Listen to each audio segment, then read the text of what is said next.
Bismillahirrahmanirrahim. Alhamdulillahilladzi an'ama alaina bi ni'matil iman wal islam. Asyhadu an la ilaha illallah wahdahu la syarika lah. Wa asyhadu anna Muhammadan abduhu wa rasuluh. Allahumma salli wa sallim ala sayyidina Muhammad wa ala alihi wa ashabihi wa man tabi'ahum bi ihsanin ila yaumil qiyamah. فقال الله تعالى في القرآن الكريم بسم الله الرحمن الرحيم وما أرسلنا من قبلك من رسول ولا نبي إلا إذا تمنى ألقى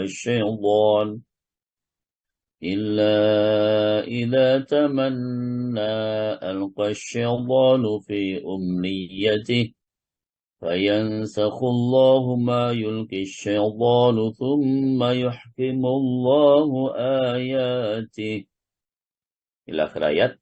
Shadaqallahul azim. Amma ba'du. Yang saya muliakan, Ustaz Sukarti sebagai pembina kajian online Asyifa, para pengurus dan Bapak Ibu sekalian, para jamaah setia kajian online Asyifa di mana saja Bapak Ibu berada yang saya muliakan. Alhamdulillahirabbil alamin. Kita awali dengan senantiasa bersyukur kehadirat Allah Subhanahu wa taala dan semoga salawat salam tetap tersampaikan kepada junjungan kita Rasulullah Muhammad sallallahu alaihi wasallam. Hadirin Bapak Ibu para jamaah rahimakumullah. Mari kita lanjutkan penjelasan tentang obat riya dan jalan mengobati hati yang terserang riya. Yang pertama sudah kami sampaikan pada hari Jumat yang telah lalu. Jadi yang pertama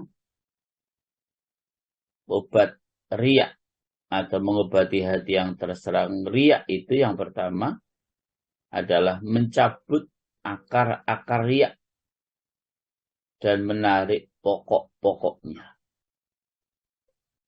Jadi mencabut akar-akar riya dan menarik pokok-pokoknya. Apa pokok-pokok riya itu? Pokok-pokok riya itu ada 3 pada jemaah. Ya. Yang pertama adalah mencintai kelezatan akan pujian manusia. Jadi mencintai kelezatan pujian manusia. Pokok yang kedua adalah lari dari sakitnya dicela. Jadi lari dari sakitnya dicela. Dan pokok yang ketiga adalah mengharapkan apa yang ada di tangan manusia. Jadi ketiga pokok riya itu harus betul-betul kita cabut sebelum kita melaksanakan ibadah. Jangan pernah ingin mendapatkan pujian manusia. Jangan pernah saat kita ibadah itu karena takut dicela oleh manusia. Dan jangan pernah saat kita beribadah itu ingin mendapatkan apa yang ada di tangan manusia. Harta, kekayaan, pangkat, jabatan, kedudukan, dan seterusnya. Ketiga pokok riya ini sebelum kita melaksanakan ibadah, kita buang dulu, kita cabut dulu. Kita hilangkan dulu dari diri kita sebelum kita melaksanakan ibadah. Jadi sekali lagi jangan pernah kita ingin mendapatkan pujian manusia. Jangan pernah karena kita takut celaan manusia. Dan bahkan jangan pernah kita saat ibadah itu ingin mendapatkan sesuatu yang ada di tangan manusia. Itu kita buang dulu jauh-jauh sebelum kita melaksanakan ibadah kepada Allah Subhanahu wa ta'ala. Makanya sahabat Abu Musa al-Asy'ari radhiyallahu an telah meriwayatkan sebuah hadis sebagai berikut. Bahwasanya seorang Arabi bertanya kepada Nabi sallallahu alaihi wasallam, katanya, "Wahai Rasulullah, orang lelaki itu berperang karena panas hati." Maksudnya ia merasa tidak senang dipaksa atau dicela, bahwasanya ia orang yang dipaksa dan orang yang dikalahkan. Dan orang Arab Arabi berkata, dan orang lelaki itu berperang agar dapat dikenal tempat kedudukannya. Kalau perangnya itu karena seperti itu para jamaah, itu namanya mencari kelezatan, kemegahan, dan kadar pada hati manusia. Dan ketika itu terjadi, ya, maka kemudian hal itu ditanyakan kepada Rasulullah SAW, dan beliau bersabda, "Man qatala litakuna kalimatullahil ulya fahuwa fi sabilillah." Barang siapa berperang agar supaya kalimat Allah itu yang tertinggi, maka dia adalah dalam sabilillah, perang karena Allah. Hadis ini diriwayatkan oleh Imam Ahmad, Bukhari, Muslim, dan 4 imam yang lain. Jadi para jemaah, perangnya yang dilakukan karena panas hati, karena dipaksa, karena takut dicela, karena ingin mendapatkan kedudukan sebagai orang yang pemberani dan sebagainya, kalau itu yang ada dalam hati seseorang yang sedang berperang, maka itu perang bukan karena Allah. Itu perang adalah karena riya. Padahal kalau benar-benar karena Allah, maka barang siapa yang berperang agar supaya kalimat Allah itu yang tertinggi, menjaga iman Islam kita, maka dia adalah dalam sabilillah, benar-benar berperang karena Allah. Nah, Bapak Ibu rahmatullah, ketiga pokok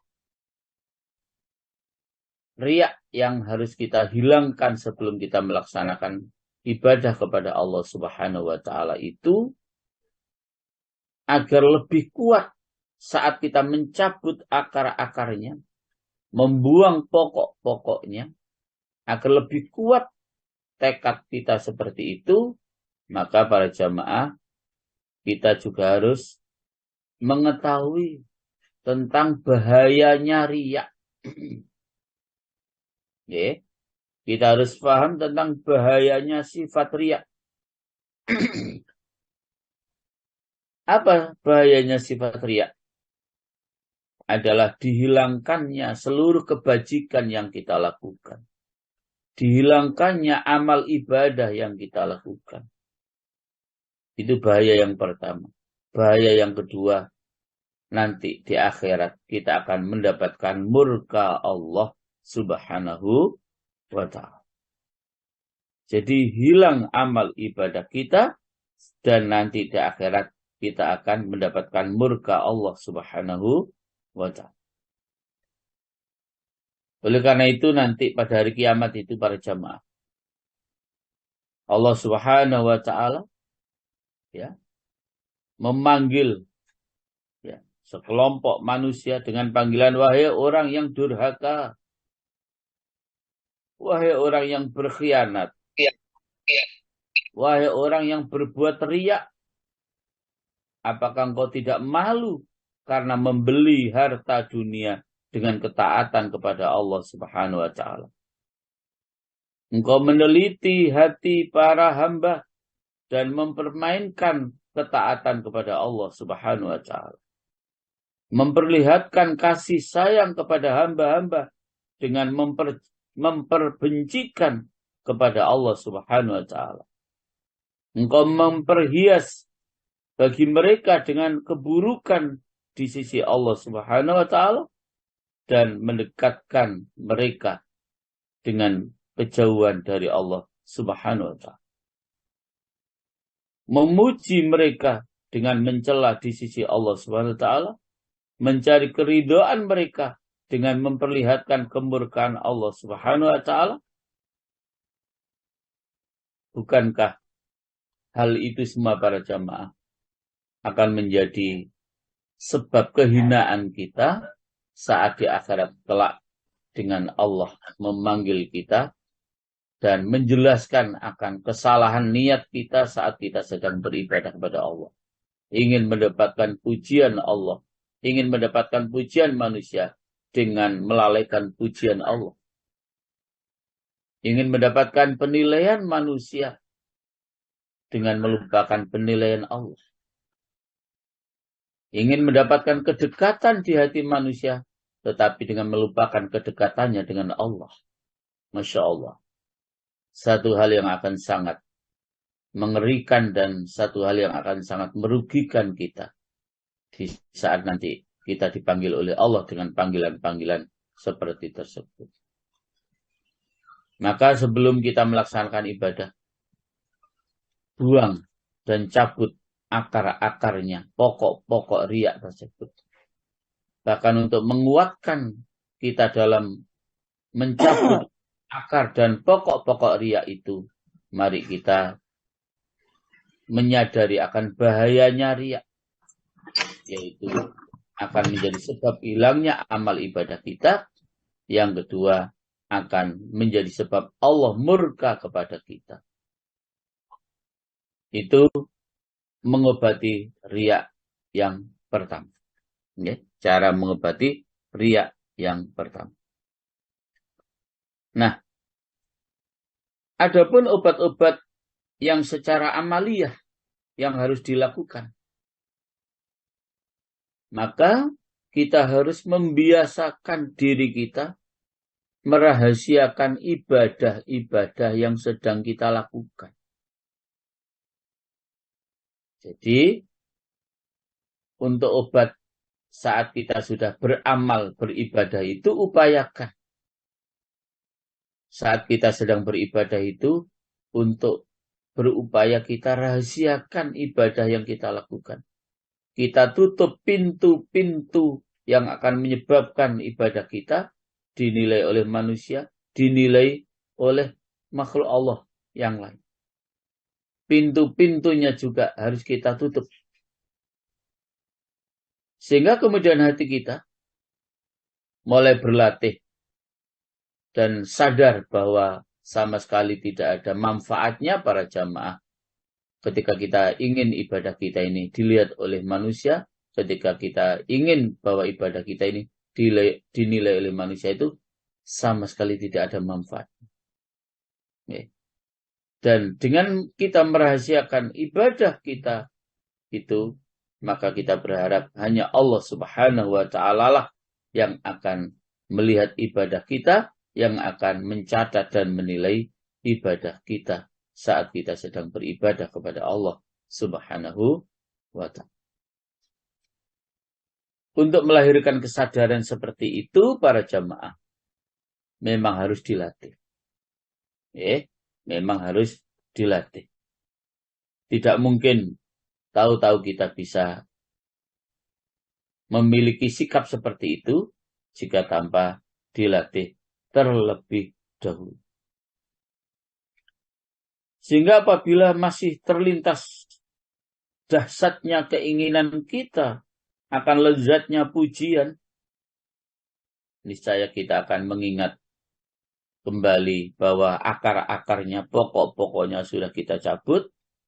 Kita akan mengingat kembali akan dampak negatif daripada perbuatan riya itu. Sehingga jika timbul dahsyat keinginan akan kelezatan pujian manusia, saat itu pula para jamaah kita sudah mampu untuk menahan dan mengeremnya. Karena memang kita sudah memahami bahwa begitu luar biasa daripada dampak orang-orang yang berbuat riya saat sedang beribadah kepada Allah Subhanahu wa ta'ala. Nah, para jamaah, yang kedua, obat riya yang kedua, dalam penolakan hal yang datang dari riya di tengah-tengah kita sedang menjalankan ibadah. Jadi kalau tadi itu kita buang dulu akar-akarnya, pokok-pokoknya sebelum ibadah. Nah, yang kedua ini, saat kita sedang beribadah, lalu timbul perasaan riya itu, sikap riya itu. Maka saat kita sedang beribadah dan masih timbul sikap riya itu, perasaan riya itu para jamaah, maka kita harus berusaha untuk menolak dengan sekuat-kuatnya agar saat kita menjalankan ibadah itu betul-betul kita bisa kembali kepada keikhlasan. Ya, betul-betul bisa kembali kepada keikhlasan. Jadi kita tolak nafsu kita yang ingin mendapatkan pujian manusia itu. Ya. Kita cabut tanaman-tanaman riya dari hati kita. Ya. Dengan merasa cukup. Ya. Dan memotong rasa tamak. Menjauhkan diri kita dari pandangan para makhluk. Bahkan merendahkan atau meremehkan pujian dan celaan mereka. Nggak ngurus saat kita ibadah ini mau dipuji, mau dicela, tidak ngurus. Ya, saat kita sedang beribadah, maka hal itu juga harus langsung kita tolak, harus kita tantang di saat tengah kita sedang melaksanakan ibadah kepada Allah Subhanahu wa Ta'ala. Nah, Bapak Ibu, maka sekali lagi, jika kemudian timbul keinginan akan lezatnya pujian manusia, niscaya para jamaah kita akan mengingat, ya, karena di awal juga sudah kita cabut akar-akarnya, pokok-pokoknya juga sudah kita cabut semua. Maka di tengah-tengah saat kita ibadah itu timbul keinginan untuk mendapatkan pujian manusia, takut untuk dicela manusia. Maka saat itulah para jamaah kita langsung harus mengembalikan pemahaman kita tentang betapa dahsyatnya hal-hal yang akan ditimbulkan dengan kita melakukan ibadah dengan masih riya tersebut. Sehingga kemudian kita sadar para jamaah tentang bahayanya riya. Akan mendapatkan murka Allah, akan mendapatkan kutukan Allah besok pada hari kiamat. Dan kemudian saat kita sudah sadar seperti itu, kita berupaya untuk dapat mengembalikan keikhlasan kita di dalam kita beribadah kepada Allah Subhanahu wa Ta'ala. Sehingga kemudian kita bisa kembali untuk melaksanakan ibadah itu dalam keadaan ikhlas. Nah, oleh karena itu para jemaah, ada tingkatan-tingkatan pula orang yang berbuat antara ikhlas dan riya. Okay. Jadi orang-orang yang berbuat ikhlas dan dari riya, maksud saya. Orang-orang yang berbuat ikhlas dari riya. Dalam menolak lintasan-lintasan riya itu, ya, ada 4 tingkatan. Jadi saat kita sudah berusaha ikhlas, tapi masih timbul rasa riya itu, maka dalam menolak lintasan-lintasan riya saat kita sedang beribadah dan sudah berusaha ikhlas itu, dalam menolak lintasan-lintasan riya itu ada 4 tingkatan para jamaah. Apa saja para jamaah? 4 tingkatan upaya kita sudah ikhlas tapi masih timbul rasa riya. Tingkatan yang pertama para jamaah, bahwasanya seseorang mengembalikan riya itu kepada setan. Dan kemudian kita menyadari bahwa setan itu adalah selalu mendustakan. Setan itu adalah selalu berusaha untuk menjerumuskan kita. Setan itu adalah musuh kita. Ketika kita sudah ingat, ya, saat ikhlas kemudian timbul rasa riya, ingatlah bahwa riya itu adalah perbuatan setan. Dan ingatlah bahwa setan itu adalah, kata Allah, musuh yang nyata bagi kita. Maka para jamaah, apa yang kita lakukan dengan kita saat ikhlas timbul riya, kemudian kita mengingat bahwa riya itu perbuatan setan, dan setan itu adalah musuh yang nyata bagi manusia, bagi kita sekalian, itu memang menjadi tingkatan yang pertama, tetapi masih ada kekurangannya, jemaah.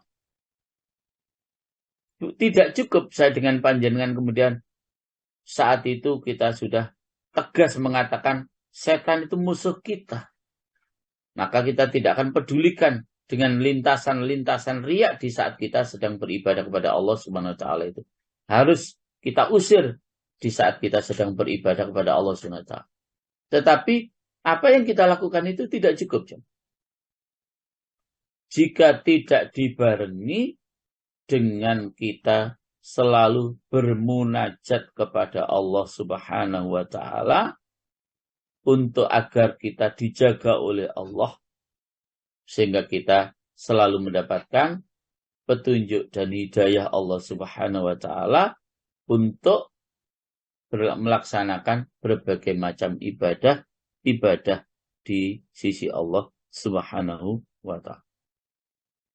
Jadi tidak cukup kita memerangi pembegal-pembegal jalan setan tadi itu dengan cara yang kita lakukan, dengan tanpa kita juga bermunajat di hadapan Allah Subhanahu wa taala agar kita dilindungi oleh Allah Subhanahu wa taala dari bujukan-bujukan setan tersebut. Makanya salah satu contoh misalnya,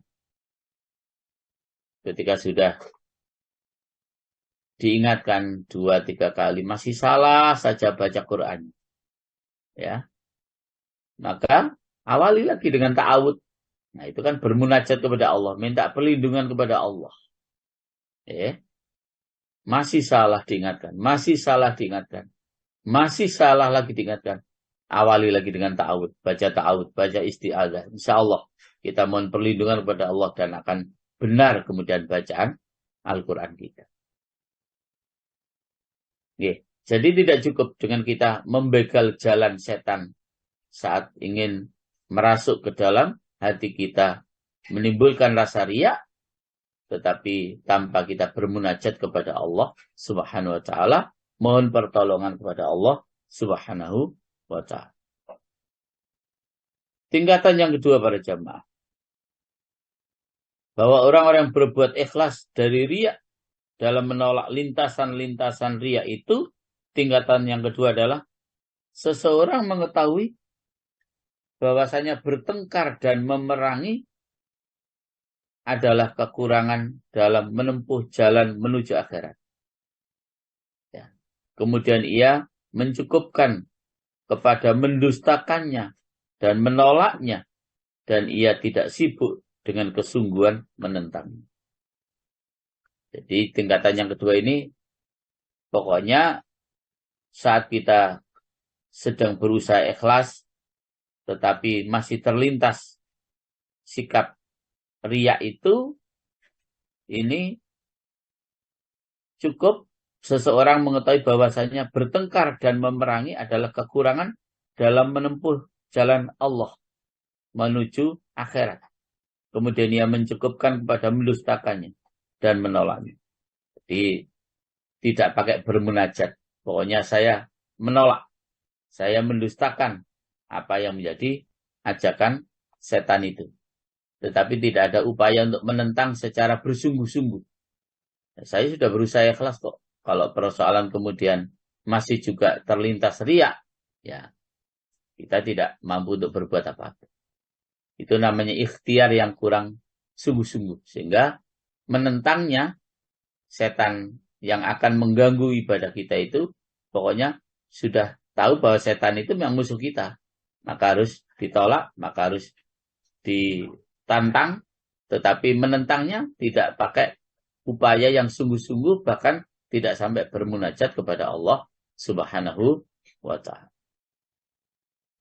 Itulah sebabnya para jamaah. Maka siapapun kita, dimanapun kita berada para jamaah, dan dalam situasi apapun para jamaah, wajib hukumnya kita ini selalu memohon perlindungan kepada Allah dari godaan syaitan yang terkutuk, menggoda kita dalam beribadah, menggoda kita dalam bekerja, menggoda kita dalam kegiatan-kegiatan yang lain. Kita wajib selalu memohon perlindungan kepada Allah Subhanahu wa Ta'ala. Makanya dalam kajian doa dan doa khatmil Quran, kajian Al-Quran dan doa khatmil Quran, sudah jauh-jauh hari sudah saya sampaikan dengan tema dahsyatnya isti'adzah. Ya. Jadi dahsyatnya kekuatan isti'adzah. Dahsyatnya kekuatan isti'adzah atau ta'awud. Ya. Permohonan perlindungan kita kepada Allah Subhanahu wa Ta'ala dari godaan syaitan yang terkutuk. Dengan berbagai macam yang sudah pernah saya sampaikan dulu. Sehingga nanti endingnya para jamaah, Masya Allah, jangankan kita manusia biasa, para nabi pun tidak ada yang lepas, para rasul pun tidak ada yang bisa lepas dari gangguan syaitan yang terkutuk. Itu para nabi, para jamaah, apalah lagi kita. Nanti akan kita sampaikan ayat. Ya. Tingkatan yang ketiga para jamaah, seseorang tidak sibuk dengan mendustakannya juga. Karena sesungguhnya yang demikian itu suatu pemberhentian pada perjalanan, sekalipun sedikit. Akan tetapi ia telah menetapkan dalam ikatan hatinya rasa kebencian riya kepada riya dan mendustakan kepada syaitan. Jadi tingkatan yang ketiga ini, pokoknya saya tidak suka riya itu. Dan bahkan dia sudah berniat, ya, sudah tahu bahwa riya itu tidak baik, ya. Bahkan dia menimbulkan rasa kebencian terhadap riya itu, lalu juga mendustakan setan. Ya cukup begitu saja. Ya. Jadi tingkatan yang ketiga lebih lemah lah istilah. Nah, justru tingkatan yang keempat ini jauh lebih lemah lagi. Ya. Tingkatan yang keempat itu para jamaah, seseorang telah mengetahui bahwasanya setan itu adalah menghasutnya ketika berlalunya beberapa sebab riya. Maka ia berniat bahwa manakala setan itu menikam, niscaya ia menambahkan dalam apa yang ia berada di dalamnya dari keikhlasan dan kesibukan dengan Allah Subhanahu wa Ta'ala, serta merahasiakan sedekahnya, merahasiakan ibadahnya, dan seperti itu menyebabkan memang setan itu menjadi marah. Nah, oleh sebab itu para jamaah, memang kembali para jamaah, obat yang paling mujarab dalam rangka untuk mengobati riya itu memang kembali kepada sejauh mana keikhlasan kita di dalam beribadah kepada Allah Subhanahu wa Ta'ala. Artinya para jamaah, kalau benar-benar kita ini sudah ikhlas, memang setan tidak berkutik jamaah. Ya. Untuk menimbulkan lintasan-lintasan riya tidak berkutik jamaah. Menimbulkan goresan-goresan riya tidak berkutik para jamaah. Kalau betul-betul kita ini sudah menjadi orang yang ikhlas di dalam setiap melaksanakan ibadah kepada Allah Subhanahu wa Ta'ala. Hal itulah yang Allah jelaskan dalam berbagai ayat. Yang pertama misalnya jamaah di dalam surat Yusuf. Di dalam surat Yusuf ayat yang ke-24. Bismillahirrahmanirrahim.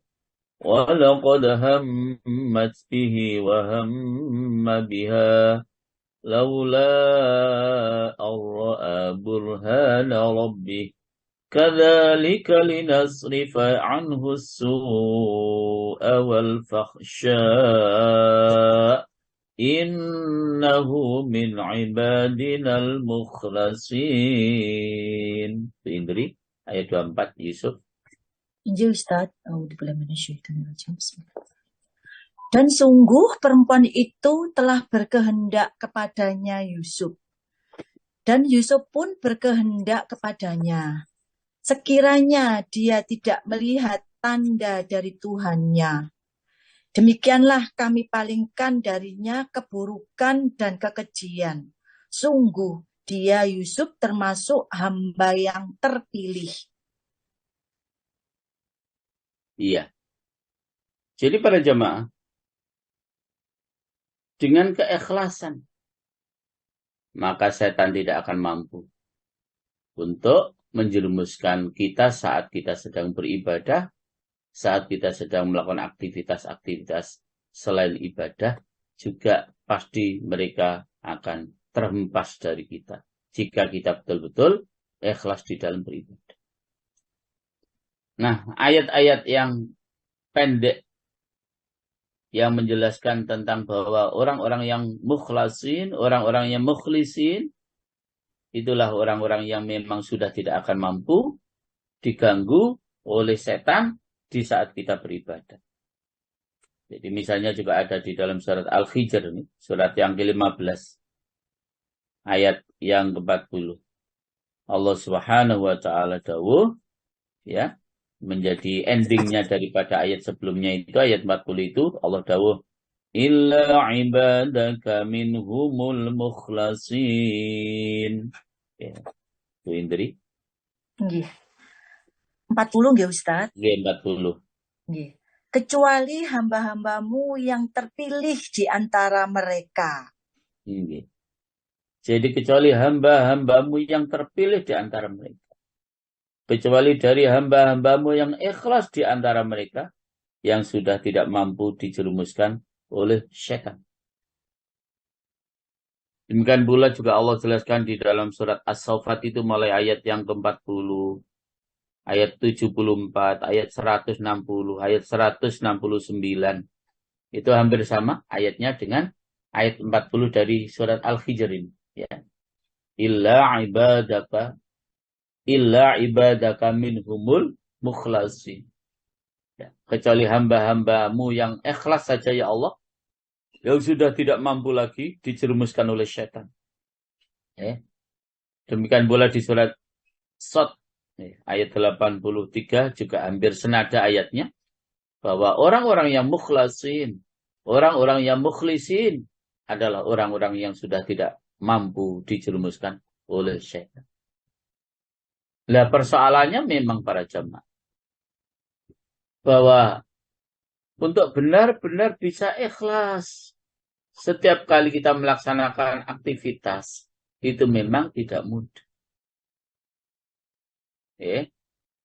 Jadi memang tidak mudah. Mungkin ada yang merasa sudah ikhlas, tapi hakikatnya malah belum ikhlas. Misalnya yang sudah bahasa yang sudah biasa di tengah-tengah masyarakat kan, aku ikhlas kok. Lu ikhlas kok malah ngomong. Jadi aku ikhlas kok. Itu justru menunjukkan bahwa kita tidak ikhlas. Ya. Jadi sekali lagi, kita mesti cermat, teliti, dan hati-hati tentang keikhlasan kita di dalam beribadah kepada Allah Subhanahu wa Ta'ala ini. Jangan sampai kita terkena noda-noda ikhlas. Ya. Jangan sampai kita melakukan sesuatu yang menodai, yang mencederai daripada keikhlasan kita saat kita sedang beribadah kepada Allah Subhanahu wa Ta'ala. Bapak Ibu rahmatullah, memang banyak hal yang harus kita jaga, ya, agar iman, takwa kita sekali lagi tetap dapat kita pertahankan dengan sebaik-baiknya. Bukan hanya kita harus menghindarkan diri saat kita sedang beribadah dari sifat riya, Tapi kita juga harus menghindarkan diri dari sifat sum'ah, dari sifat ujub. Bahkan yang paling pokok kita juga harus dapat menghindarkan diri kita dari melakukan perbuatan syirik. Yang itu juga akan menyebabkan dosa kita tidak diampuni oleh Allah. Seluruh amal ibadah kita langsung terhapus. Dosanya tidak terampuni, amalnya terhapus. Itu juga hal-hal yang juga harus kita waspadai ya, dalam kehidupan kita. Oleh sebab itu para jamaah, hati-hati di tahun politik seperti ini. Ya, jangan sampai kita menggadaikan iman kita, naudzubillah, hanya ingin mendapatkan jabatan yang ya sekedar 5-10 tahun. Dengan cara-cara yang tidak dibenarkan dalam meraih jabatan itu, dengan cara-cara yang tidak dibenarkan oleh syariat. Hati-hati para jemaah. Jangan sampai itu kita lakukan. Jangan sampai itu kita lakukan. Nah, Bapak Ibu rahmatullah, segolongan dari para ahli ilmu berkata bahwa tidak boleh ini dari memelihara diri dari setan. Saya ulangi sekali lagi.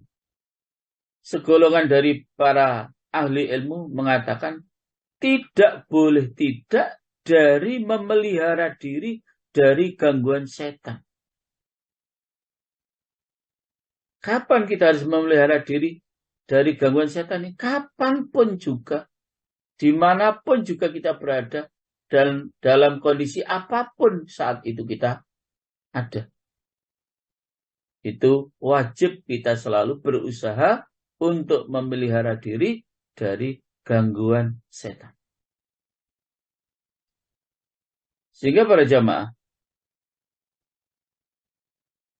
kurang apa yang namanya Nabi kita, Nabiullah Adam alaihissalam, hidup di satu tempat yang aman, damai, tentram, surga Allah subhanahu wa ta'ala, maka apa yang terjadi pada jamaah? Nabiullah Adam alaihissalam pun masih tergoda dengan bujukan dan rayuan syaitan. Padahal para jamaah, apa yang Allah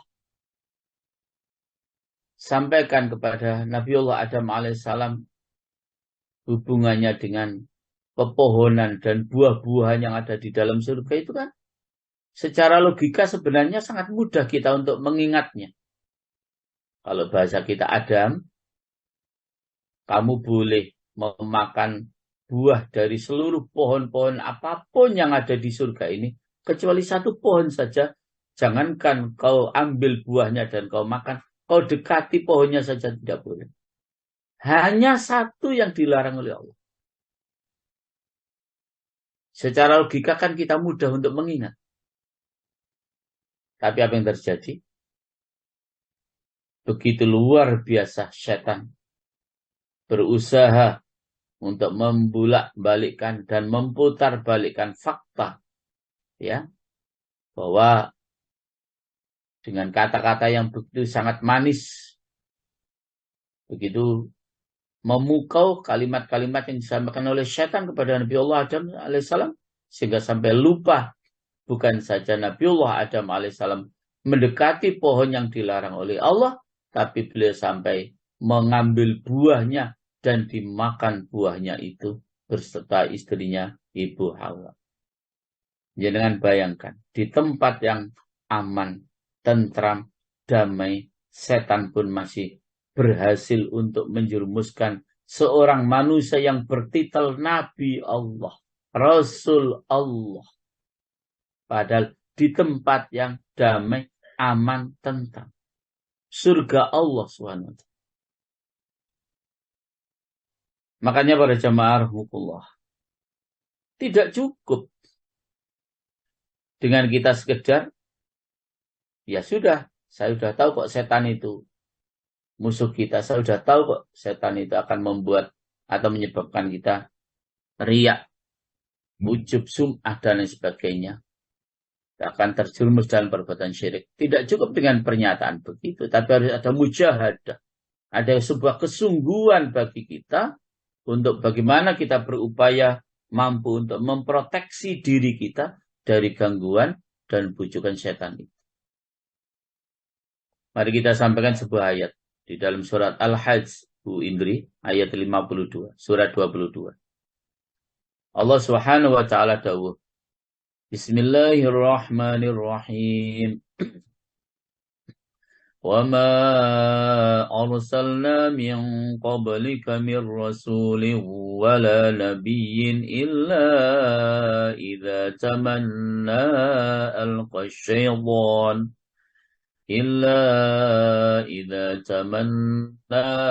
ألقى الشيطان في أمنيته فينسخ الله ما يلقي الشيطان ثم يحكم الله آياته ila akhir ayat.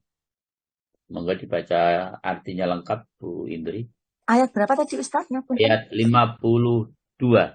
Al-Hajj.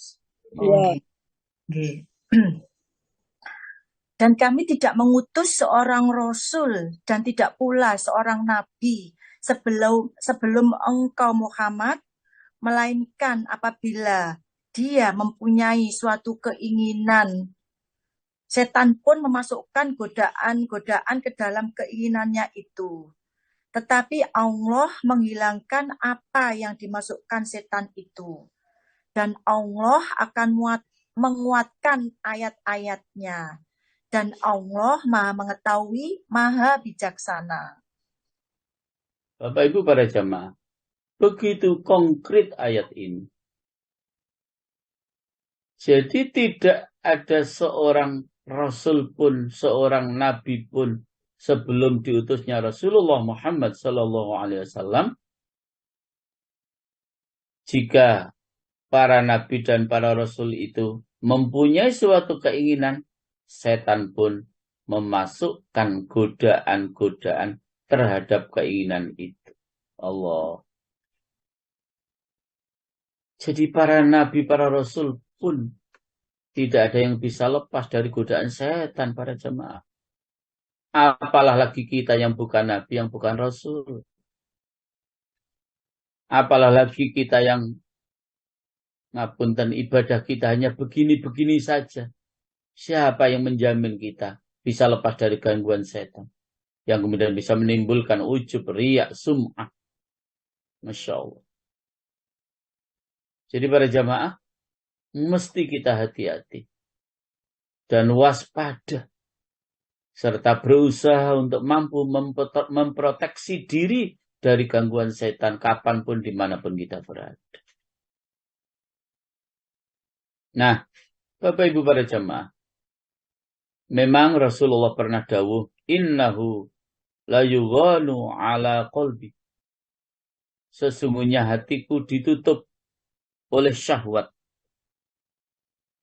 Maksudnya apa ini? Hadis itu kelanjutan dari hadis yang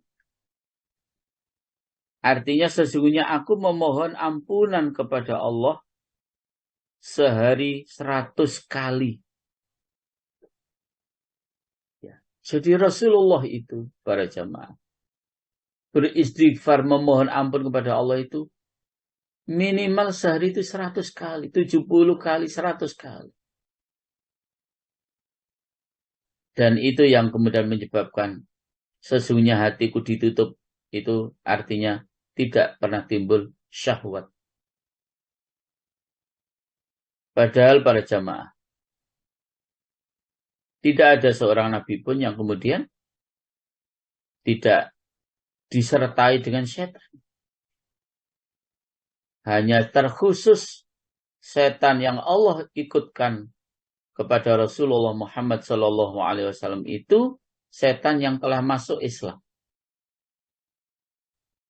Jadi korin yang mengikuti Rasulullah itu sudah masuk Islam, bahkan sudah dilumpuhkan oleh Allah.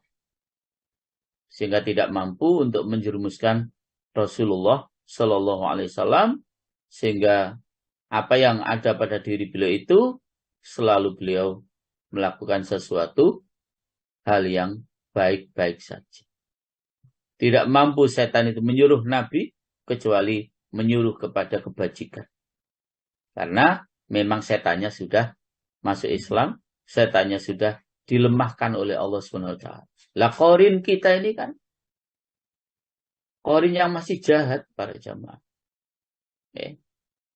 Jadi teman kita yang namanya setan ini yang masih jahat sekali. Maka kita mesti berhati-hati. Ya, lengah sedikit habis para jamaah. Ya. Bapak Ibu rahmatullah.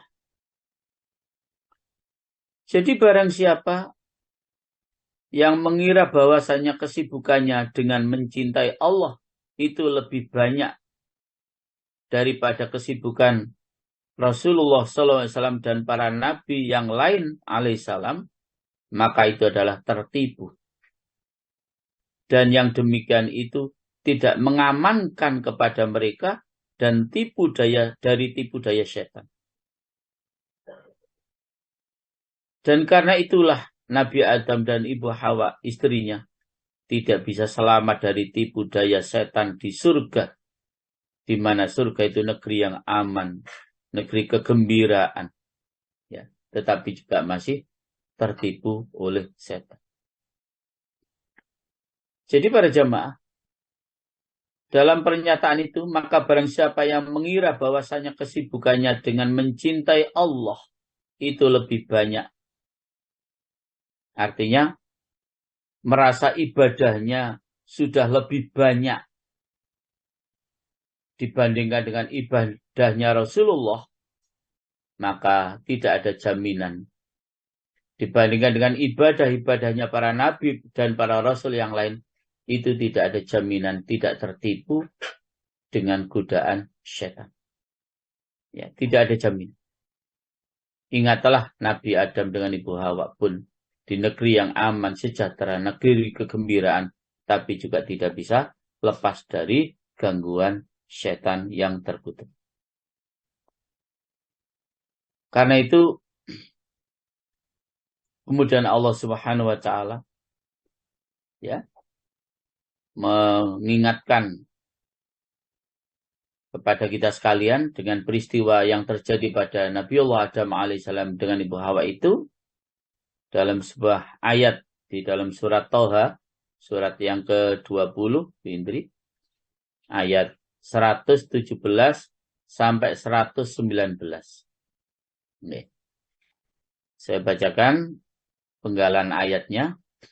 Inna hadha aduwwun laka wa li zawjika fala yukhrijannakuma minal jannati fatashqa. Inna laka alla taju'a fiha wa la ta'ra wa annaka la tadma'u fiha wa la tadha. Enggak pintar. Ya, Ustaz. Kemudian kami berfirman, wahai Adam, sungguh ini iblis musuh bagimu dan bagi istrimu. Maka sekali-kali jangan sampai dia mengeluarkan kamu berdua dari surga, nanti kamu celaka. Sungguh ada jaminan untukmu di sana. Engkau tidak akan kelaparan dan tidak akan telanjang. Dan sungguh di sana engkau tidak akan merasa dahaga dan tidak akan ditimpa panas matahari. Terima kasih Bu Indri. Para jamaah, padahal Nabi Adam tidak dilarang kecuali hanya makan dari satu pohon saja. Beliau dibebaskan ingin makan buah yang mana saja, bebas. Hanya dilarang satu pohon saja. Jadi apabila seorang nabi dari para nabi-nabi Allah, mereka tidak aman dari gangguan setan. Padahal Nabiullah Adam saat itu ada di dalam surga, negeri aman, negeri kebahagiaan, negeri kegembiraan. Lalu bagaimanakah para jamaah untuk kita manusia biasa ini? yang berada di negeri yang tidak aman. Maksudnya kita berada di dalam dunia. Sedangkan kita tahu bahwa dunia itu adalah sumbernya cobaan. Kita tahu dunia itu adalah sumbernya fitnah. Kita tahu bahwa dunia itu adalah tambang segala macam kelezatan, nafsu, syahwat yang terlarang. Maka karena itulah Nabi Musa alaihissalam berkata tentang apa yang dikabarkan oleh Allah. Hada min amali syaitan. Ini adalah dari perbuatan syaitan. Dan karena itulah Allah Subhanahu wa ta'ala menakut-nakuti semua makhluknya, kita termasuk di dalamnya. Ya, agar kita betul-betul berhati-hati. Jangan sampai kita tergoda oleh bujukan syaitan. Karena itulah para jamaah, dalam surat Al-A'raf, surat yang ke-7 bi'indri, ayat 27, Allah Subhanahu wa ta'ala berfirman, Ya bani Adam la yaftinannakum asy-syaitanu kama akhraja abawaykum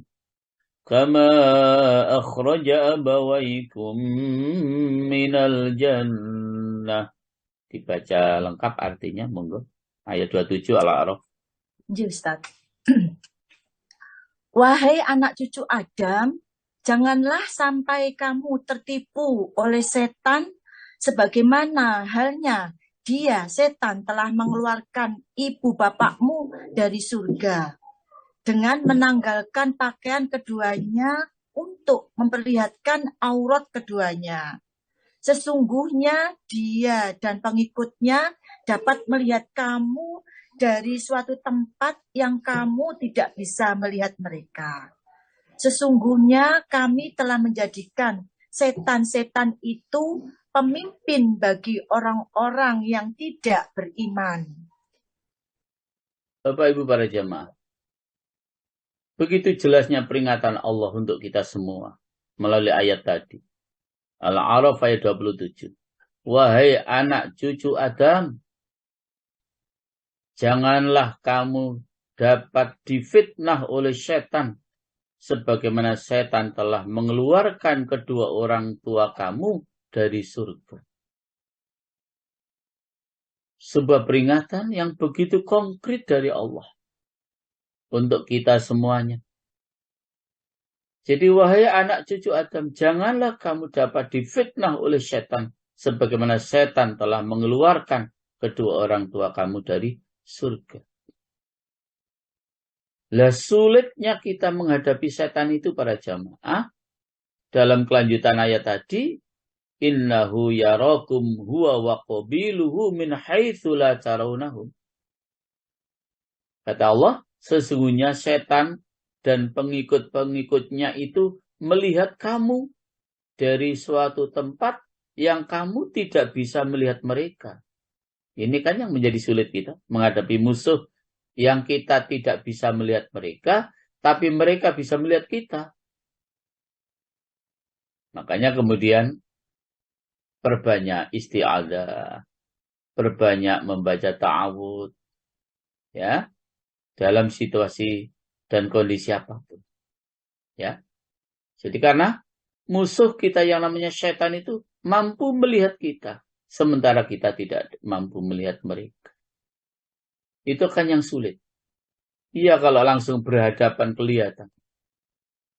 Walaupun ada yang bilang, Ustadz malah kalau kelihatan kita yang takut Ustadz. Ya mungkin ya. Karena bentuknya yang sedemikian rupa. Ya. Ada yang bentuknya tubuh manusia tapi kepalanya moncong. Moncongnya hewan. Bisa berupa babi, bisa berupa serigala, bisa bermacam-macam. Ya, moncongnya itu. Atau kepalanya ada yang seperti zombie-zombie begitu dan seterusnya dan seterusnya. Ya. Jadi jemaah, maka hati-hati sekali lagi menghadapi musuh yang tidak tampak di hadapan kita. Tapi itu jelas musuh yang nyata bagi kita. Kata Allah, innahu lakum aduwwum mubin. sesungguhnya setan itu bagimu adalah musuh yang nyata. Maka para jamaah harus benar-benar ekstra hati-hati untuk agar kita betul-betul bisa terhindar dari gangguan dan bujukan setan, agar seluruh amal ibadah kita betul-betul dapat kita laksanakan dengan ikhlas, dan dengan keikhlasan itu para jamaah amal ibadah kita akan diterima oleh Allah Subhanahu wa ta'ala. Secara umum para jamaah, memang diterimanya amal ibadah kita itu syaratnya 3. Ya, secara umum. Yang pertama, ibadah itu akan diterima oleh Allah harus didasari dengan mentauhidkan Allah. Mengesahkan Allah dalam hal rububiyah, uluhiyah, asma dan sifat-sifat Allah. Ada di dalam surat An-Nisa ayat 124.